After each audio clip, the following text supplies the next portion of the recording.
guys, ang dami-daming tao na naglalakad dito sa tabing dagat. Dito sa port dahil meron palang conference ng Regat Royal, yung barko na may layag para sa mga pangisda. Ito yung hotel na dito noon nagiging Canopy Hilton na naman siya. Ito na, pakaganda tingnan yung mga palm na tumutubo dito sa tabing dagat. Wala man lang kasira-sira yung mga dahon kahit nasa tabing dagat. Bihira lang kasi mag-ano dito, mag hangin. Kung dadaan man yung hangin ay bagyo, saglit lang, hindi kagaya sa ibang bansa na napakalakas na parang itatapo na yung mga tao sa daan. So very lovely weather today, Sunday. So ako nag-i-explore dito sa Cannes. Dito nga ako nakatira, pero minsan wala kang time mamasyal. So ngayon mamasyal ako dahil napakaganda ng weather.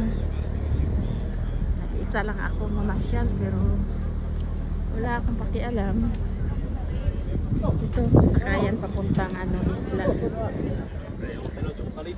Gusto nga sanang mamasyal sa isla. Kaso lang late na, may meeting ako mamayang alas 4. Ganda oh, ayaw nyo mag-explore. Profit tayo dito sa magandang lugar.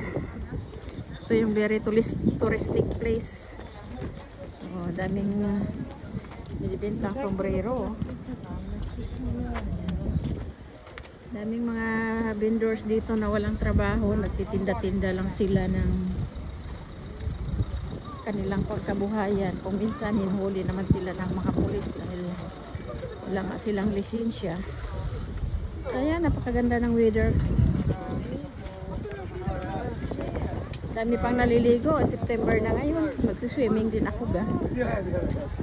Wow! This is adorable place. Lucky ang nakatira dito dahil napakaganda ng weather today sa ibang bansa. So ito guys, oh, binibinta nila. Kawawa naman tong mga itim na mga tao. Nagtitinda sila ng kanilang mga scarf dito sa tabing dagat at saka yung mga sombrero. Pero okay na lang yan, pagkabuhayan nila. At least hindi sila nagnanakaw, diba? Oh, pupunta ako doon sa sakayan ng helicopter. Meron pang barko doon. Ay, wala palang daan dito. Nakukulong ako. Ito yung mga basurahan nila, oh. Disiplina ang mga tao dito dahil may takip yung mga basurahan. Bonjour madame, bonjour. Good price. Good price. Meron na akong shampoo eh. Ito, Cotiasur.